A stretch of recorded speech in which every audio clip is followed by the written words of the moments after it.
Hello everyone, welcome to the session. आज की class में हम पढ़ने जा रहे हैं पंजाब स्कूल एजुकेशन बोर्ड की 9वीं क्लास की हिंदी की किताब और उसमें उसका 18वां पार्ट जो कि एक एकांगी है, शिवाजी का सच्चा स्वरूप। आज की क्लास में पहले मैं आपको इस पार्ट का सार समझाऊंगी, फिर सबसे इम्पोर्टेंट जो क्वेश्चन आंसर्स हैं उनके बारे में चर्चा करेंगे ताकि आपकी 2 बार रिवीजन हो जाए। तो चलिए शुरू करते हैं। शिवाजी का सच्चा स्वरूप सेठ गोविंद दास की प्रमुख एकांगी है। इसमें लेखक ने शिवाजी महाराज के सच्चे स्वरूप का वर्णन किया है। शिवाजी हमारे राष्ट्रीय गौरव का महान ध्वज है। वे अपराजेय शक्ति, शौर्य और पराक्रमी थे। उन्होंने देश की शक्तियों को संगठित कर हिंदी स्वराज की स्थापना की। यह धर्म निरपेक्ष स्वराज्य था। इन्होंने विदेशी आक्रमणकारियों से निरंतर लोहा लिया, लड़ाई ली। इस एकांकी में लेखक ने शिवाजी के इसी पवित्र चरित्र का वर्णन किया है। शिवाजी, मोरोपंत तथा आवाजी सौंदेव इस एकांगी के प्रमुख पात्र हैं। शिवाजी एक प्रसिद्ध मराठा वीर, मोरोपंत पेशवा तथा सौंदेव शिवाजी एक सेनापति थे। ये एकांगी सन 1648 ईस्वी की संध्या को राजगढ़ दुर्ग के दालान पर घटित होती है। दालान में मसनद के सहारे शिवाजी आसन पर बैठे थे। राजगढ़ दुर्ग के दालान पर शस्त्रों के साथ सुदृढ़ शरीर वाले मावली रक्षक खड़े हुए हैं और बाईं तरफ से मोरोपंत पिंगले का प्रवेश हुआ। उसने शिवाजी सरकार को नमस्कार किया। उसने बताया कि सेनापति सौंदेव कल्याण प्रांत को जीतकर वहां का सारा खजाना लूटकर आए हैं। ये शुभ समाचार सुनकर शिवाजी बड़े खुश हुए। कुछ समय पश्चात सेनापति आवाजी सौंदेव ने शिवाजी के सामने आके अभिवादन किया। शिवाजी ने उसे इस जीत की बधाई दी तथा सेनापति ने शिवाजी को बधाई दी। दोनों में इस युद्ध के विषय में खूब चर्चा हुई। सेनापति ने जीत के साथ साथ कल्याण के लूटे हुए खजाने के बारे में बताया तथा उसने बताया कि वह कल्याण सूबेदार अहमद की पुत्र वधू को भी बंधकर आपकी सेवा में लाया है। ये सुनकर अचानक शिवाजी की मुद्रा बदल जाती है। सेनापति भी घबरा उठता है। क्रोधित स्वर में शिवाजी तुरंत मेणा को अपने सामने लाने के लिए कहा। आवाजी उसी समय एक बंद पालकी महाराज के सामने ले आए। उसमें से बहुत सुंदर युवती अहमद की पुत्र वधू बाहर निकल चुपचाप एक तरफ खड़ी हो जाती है। शिवाजी उसे मां कहकर अपने सेनापति के लिए माफी मांगते हैं। उन्होंने कहा कि वे तो उसके सौंदर्य का हिंदू विधि से पूजन करना चाहते हैं। इसके बाद शिवाजी क्रोधावेश में आकर सेनापति पर बरस पड़े कि तूने ऐसा घृणित कार्य किया। शिवा ने आज तक किसी मस्जिद में बाल बराबर भी दरार नहीं आने दी। उसने तो कुरान को भी सर माथे लगाया, उसका सम्मान किया। इस्लाम उसके लिए पूज्य है। इस्लाम के पवित्र स्थान तथा पवित्र ग्रंथ उनके लिए सम्माननीय है। शिवाजी की सेना में हिंदू ही नहीं मुस्लिम भी सैनिक थे। वह देश में हिंदू राज्य नहीं सच्चे स्वराज की स्थापना करना चाहते थे। वह आक्रमणकारियों से सत्ता लेकर उदार लोगों को देना चाहते थे। वह तो स्त्री को माता के समान पूजनीय मानता था। शिवाजी सेनापति के बुरे कार्य के लिए फटकारते रहे। वे बार बार अपने सेनापति के इस बुरे कर्म की वजह से पश्चाताप करने लगे। उन्होंने उसी समय घोषणा की कि यदि आगे कोई ऐसा कार्य करेगा तो उसका सिर उसी समय धड़ से अलग कर दिया जाएगा। ये कहकर शिवाजी का सिर नीचे झुक गया। तो ये थी एकांगी के बारे में चर्चा। अब हम चर्चा करेंगे इसके प्रश्न उत्तर के बारे में। निम्नलिखित प्रश्नों के उत्तर एक या दो पंक्तियों में दीजिए। पहला, शिवाजी कौन थे? उत्तर, शिवाजी एक प्रसिद्ध मराठा वीर थे। दूसरा, मोरोपंत कौन था? उत्तर, मोरोपंत एक पेशवा थे। तीसरा, आवाजी सोनदेव कौन था? उत्तर, आवाजी सोनदेव शिवाजी का एक सेनापति था। चौथा, शिवाजी के सच्चा स्वरूप को दर्शाती इस पाठ की घटना किस समय की है? उत्तर, इस पाठ की घटना सन 1648 ईस्वी की संध्या की है। पांचवा, मोरोपंत शिवाजी को आकर क्या शुभ समाचार देता है? उत्तर, मोरोपंत शिवाजी को आकर ये शुभ समाचार देता है कि सेनापति आवाजी सोनदेव ने कल्याण प्रांत को जीतकर वहां का सारा खजाना लूटकर आ गए हैं वे। छेवा, आवाजी सोनदेव ने शिवाजी को सबसे बड़े तोहफे के बारे में क्या बताया? उत्तर, आवाजी सोनदेव ने शिवाजी को बताया कि सबसे बड़े तोहफे के रूप में वे कल्याण सूबेदार अहमद की पुत्र वधू को बंद करके लाया है। सातवां प्रश्न, शिवाजी की प्रसन्नता एकाएक लुप्त क्यों हो गई थी? उत्तर, अहमद की पुत्र वधू को सेनापति लेकर आया है, ये सुनकर शिवाजी की प्रसन्नता लुप्त हो गई। उन्हें अपने सेनापति के कार्य पर लज्जा आई थी, शर्म आई थी। आठवां, शिवाजी ने सूबेदार की पुत्र वधू की सुरक्षा करते हुए उसे क्या आश्वासन दिया? उत्तर, शिवाजी ने उसे आश्वासन दिया कि उसे आराम, इज्जत, हिफाजत और खबरदारी के साथ उसके शौहर के पास बिना देरी के पहुंचा दिया जाएगा। नौवां प्रश्न, शिवाजी पर स्त्री को किसके समान मानते थे? उत्तर, शिवाजी पर स्त्री को माता के समान मानते थे। 10वां, शिवाजी ने अंत में क्या घोषणा की? उत्तर, शिवाजी ने अंत में घोषणा की कि यदि कोई भविष्य में ऐसा काम करेगा तो उसका सिर धड़ से अलग कर दिया जाएगा। आगे निम्नलिखित प्रश्नों के उत्तर 3 या 4 पंक्तियों में दीजिए। पहला, शिवाजी ने अपने सेनापति की गलती पर सूबेदार की पुत्र वधू से किस प्रकार माफी मांगी? उत्तर, शिवाजी ने कहा कि माँ, शिवा अपने सेनापति की इस हरकत पर आपसे माफी मांगता है। आप एक माँ के समान पूजनीय हैं। यदि मेरी माँ आप जैसी सुंदर होती तो मैं भी सुंदर होता। मैं आपकी सुंदरता का हिंदू विधि से पूजन करना चाहता हूँ। दूसरा, शिवाजी ने अपने सेनापति को किस प्रकार डांट फटकार लगाई? उत्तर, शिवाजी ने सेनापति को फटकारते हुए कहा कि उसने ऐसा घृणित काम किया है कि जो शायद क्षमा नहीं किया जा सकता। तुम शिवा को नजदीक से जानते थे, फिर भी ऐसा दुस्साहस किया। शिवा ने आज तक किसी मस्जिद की दीवार में बाल के बराबर दरार नहीं आने दी, सदा कुरान का सम्मान किया। तीसरा, शिवाजी किस तरह सच्चे स्वराज्य की स्थापना करना चाहते थे? उत्तर, शिवाजी ऐसे सच्चे स्वराज्य की स्थापना करना चाहते थे जहां सुख, शांति एवं भाईचारा हो, जहां पर स्त्री का भी मां के जैसा सम्मान हो, हिंदू मुस्लिम सभी धर्म समान हो, मंदिर मस्जिद दोनों का सम्मान हो, कोई भी आताई ना हो। चौथा, शिवाजी शील अर्थात सच्चरित्र को जीवन का आवश्यक अंग क्यों मानते थे? उत्तर, शिवाजी शील अर्थात सच्चरित्र को जीवन का आवश्यक अंग इसलिए मानते थे क्योंकि शील जीवन का मूल आधार है। इसी से जीवन महान बनता है। यदि शिवा में शील नहीं तो सरदार और सेनापति में शील नहीं हो सकता है। बिना शील के हम लुटेरों, डाकुओं के समान हैं। इसके बिना जीवन से मृत्यु तथा विजय से पराजय कहीं ज्यादा श्रेष्ठ है। आगे निम्नलिखित प्रश्नों के उत्तर 6 या 7 पंक्तियों में दीजिए।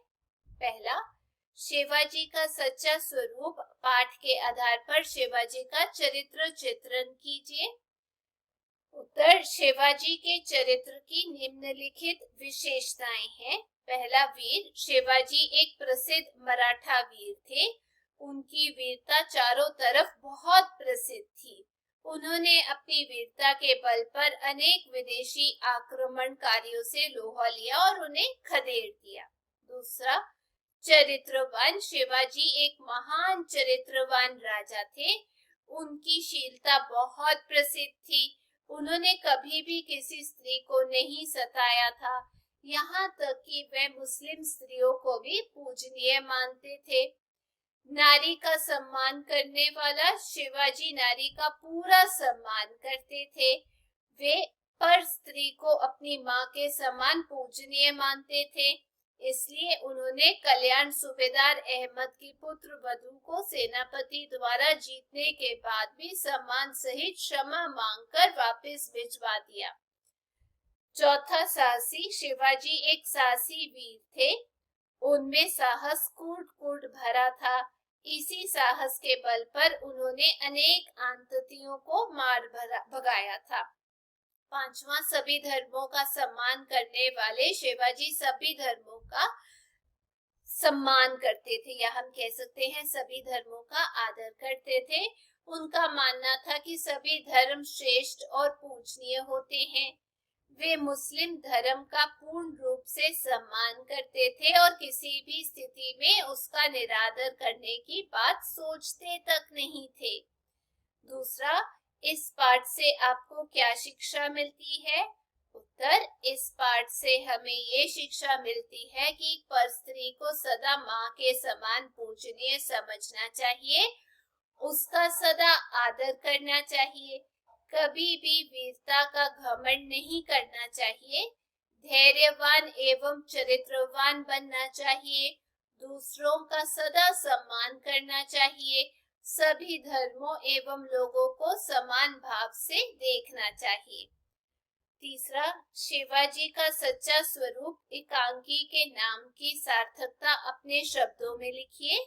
उत्तर, इस एकांकी में लेखक ने शिवाजी की अपराजय शक्ति, शौर्य और पराक्रम का चित्रण किया है। वे राष्ट्रीय गौरव के महान ध्वज थे। उन्होंने धर्मांध विदेशी अत्याचारियों से निरंतर लोहा लिया, देश की शक्तियों को संगठित कर हिंदू स्वराज्य की स्थापना की, जो धर्म निरपेक्ष था। उनका स्वराज्य मानव मूल्यों की आधारशिला पर टिका हुआ था, जिसमें प्रत्येक नागरिक को सम्मानपूर्ण जीवन यापन के अधिकार प्राप्त थे। शिवाजी शीलवान और चरित्रवान पुरुष थे। उनमें राजगद्दी का कोई अभिमान नहीं था। वे नारी जाति का पूर्ण सम्मान करते थे। शत्रु पत्नी उन्हें मां से भी अधिक वंदनीय थी। यही कारण है कि सेनापति द्वारा शत्रु पत्नी को बंदी बनाकर लाने पर वे उनसे क्षमा याचना की थी और उन्हें सकुशल पति के पास भेजने का आश्वासन दिया था। उनका मानना था कि सेवा में शील होना आवश्यक था, क्योंकि उनमें शील होने पर ही सेनापति तथा सरदारों में शील हो सकता था। बिना सरचरित्र के लुटेरों, डाकू और हम में कोई अंतर नहीं। ऐसी अवस्था में जीवन से मृत्यु तथा विजय से पराजय कहीं ज्यादा श्रेष्ठ थी। इस प्रकार हम कह सकते हैं कि एकांकी का ये नाम बिल्कुल सार्थक है। चौथा, निम्नलिखित पंक्तियों का आशय स्पष्ट कीजिए। पहला, आवाजी, क्या तुम मेरी परीक्षा लेना चाहते थे, इसलिए तो तुमने ये कार्य किया। जब आवाजी कल्याण के सूबेदार अहमद की पुत्र वधु को बंदी बनाकर शिवाजी के सामने लाया, तो शिवाजी ने उसको फटकार लगाई कि क्या वह उसकी परीक्षा लेना चाहता था। शायद इसलिए तुमने ये कार्य किया है। दूसरा, पेशवा, ये मेरे एक सेनापति ने क्या कर डाला। लज्जा से मेरा सिर आज पृथ्वी में नहीं पाताल में घुसा जाता है। इस पाप का ना जाने मुझे कैसा प्रायश्चित करना पड़ेगा। उत्तर, शिवाजी अपने सेनापति द्वारा किए गए घृणित कार्य से बहुत लज्जित हुए, शर्मिंदा हुए। उनकी अंतरात्मा उन्हें दुत्कारने लगी तो वे अंदर ही अंदर क्षमा याचना करते हैं कि परस्त्री को बंदी बनाने का घृणित कार्य उनके सेनापति ने किया है। उसके सेनापति ने कैसे लज्जापूर्ण कार्य कर डाला। आज लज्जा से मेरा सिर पृथ्वी में नहीं बल्कि पाताल में धंसा जाता है। इस पाप का ना जाने मुझे कैसा प्रायश्चित करना पड़ेगा। आगे भाषा बोध है, निम्नलिखित शब्दों को शुद्ध करके लिखिए। तो मैंने यहाँ लिखा है अशुद्ध और इस तरफ शुद्ध। तो पढ़ते, सबसे पहला ढलान, उसके बाद सुसज्जित, फिर है वेशभूषा, फिर घबराहट, हिंदू, मस्जिद, श्रेयस्कर, सेनापति, उपस्थित, उसके बाद मुस्कुराना, खूबसूरती, फिर है स्वराज्य और फिर घृणित और फिर प्रायश्चित। आगे निम्नलिखित मुहावरों के अर्थ समझकर उन्हें वाक्यों में प्रयुक्त कीजिए। जैसे सबसे पहला है भरी कुर्ती चढ़ना, यानी क्रोध आना। दुर्योधन को देखकर अर्जुन की भरी कुर्ती चढ़ गई। दूसरा, नीचे का होंठ ऊपर के दांतों के नीचे आना, यानी क्रोध आना। दुश्मन को देखकर सिपाही का नीचे का होंठ ऊपर के दांतों के नीचे आ गया। सिर पर चढ़ाना मतलब सम्मान करना। प्रताप से सभी प्रेम करते इसलिए वह सबके सिर चढ़ा रहता है। बाल बराबर दरार ना आने देना मतलब जरा भी नुकसान ना होने देना। एक समान भाव रखना अथवा समानता रखना। शिवाजी ने कभी भी मस्जिदों में बाल बराबर दरार नहीं आने दी। आगे और प्रश्न दिए गए हैं। शिवाजी का सच्चा स्वरूप। पाठ में लेखक क्या कहना चाहता है? क्या लेखक अपनी बात कहने में पूरी तरह सफल हुआ है? अपने शब्दों में उत्तर दीजिए। उत्तर, इस पाठ के माध्यम से लेखक शिवाजी की मानवतावादी एवं मानव कल्याण की भावना को उजागर करना चाहता है। शिवाजी शक्ति, शौर्य और पराक्रम की साक्षात मूर्ति थे। उन्होंने विदेशी अत्याचारियों से निरंतर लोहा लिया। उन्होंने देश की शक्तियों को संगठित कर हिंदवी स्वराज्य की स्थापना की। ऐसा स्वराज्य स्थापित किया जो धर्म निरपेक्ष था, जो मानव मूल्यों की आधारशिला पर टिका था। उसमें प्रत्येक नागरिक को आदर पूर्वक जीवन यापन करने की पूर्ण अधिकार प्राप्त थे। शिवाजी को शत्रु पत्नी मां से भी अधिक वंदनीय थी। अन्य धर्मों को मानने वाले उन्हें बहुत प्रिय थे। उनके स्वराज्य में सभी धर्मों का सम्मान होता है। कहीं भी मस्जिद, कुरान का अपमान नहीं होता। इसीलिए वह कल्याण के सूबेदार अहमद की पुत्र वधु को सेनापति द्वारा बंदी बनाने पर उनसे क्षमा याचना करता है और उन्हें आदर सहित उनके पति के पास भेजता है। इस घृणा योग्य कार्य से वह बहुत लज्जित होता है, शर्मिंदा। इस तरह लेखक अपनी बात कहने में पूरी तरह से सफल हुआ है। दूसरा, यदि आप शिवाजी की जगह होते तो सेनापति आवाजी सौदेव को उसकी नामाकुल हरकत के लिए क्या सजा देते? उत्तर, यदि मैं शिवाजी की जगह होता तो सेनापति आवाजी सौदेव को उनकी दुष्टतापूर्ण हरकत के लिए कड़ी से कड़ी सजा देता। उसे इस कार्य के लिए बिल्कुल माफ ना करता, उसे आजीवन कारावास में डाल देता, जेल में। तीसरा, यत्र नार्यस्तु पूजन्ते रमन्ते तत्र देवता, अर्थात जहाँ नारी का पूजा सम्मान होता है वहाँ देवता निवास करते हैं। क्या आप इस बात से सहमत हैं? स्पष्ट कीजिए। हाँ, मैं इस बात से पूर्ण रूप से सहमत हूँ कि जहाँ नारी की पूजा होती है वहाँ देवता निवास करते हैं। नारी प्रकृति और उस पर परमात्मा का दूसरा रूप है। परमात्मा हर जगह विराजमान नहीं हो सकता था, इसलिए उसने संसार में अपने अनेक रूपों में नारी को बनाया। प्रकृति और प्रभु पूजनीय एवं श्रद्धा योग्य है, इसलिए नारी भी पूजनीय एवं श्रद्धेय है। अतः हमें नारी का सदा सम्मान करना चाहिए। उसकी सदा पूजा करनी चाहिए। जहाँ नारी की पूजा होती है वहाँ सदा सुख, शांति, समृद्धि का वास होता है। वहाँ कभी अशुभ नहीं हो सकता। इसलिए सदा नारी का आदर सम्मान करना चाहिए, उसकी पूजा करनी चाहिए।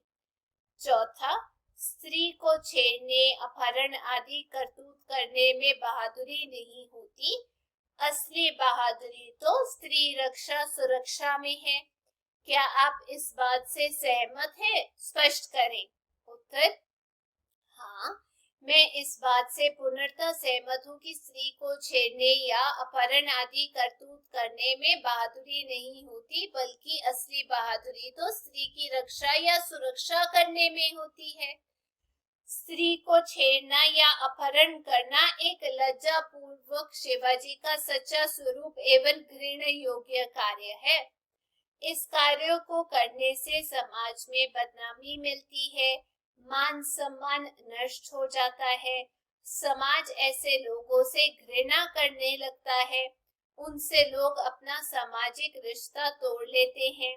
किंतु जो स्त्री की रक्षा या सुरक्षा करता है, लोग उसे बहादुर कहकर उसका आदर सम्मान करते हैं। समाज में उसकी इज्जत बढ़ने लगती है, उसकी एक श्रेष्ठ होने की पहचान बन जाती है। इसलिए हमें सदा स्त्रियों की रक्षा या सुरक्षा करनी चाहिए। पांचवा, नारी के उत्थान के लिए अनेक समाज सुधारकों, कवियों, लेखकों, महापुरुषों ने कार्य किए हैं।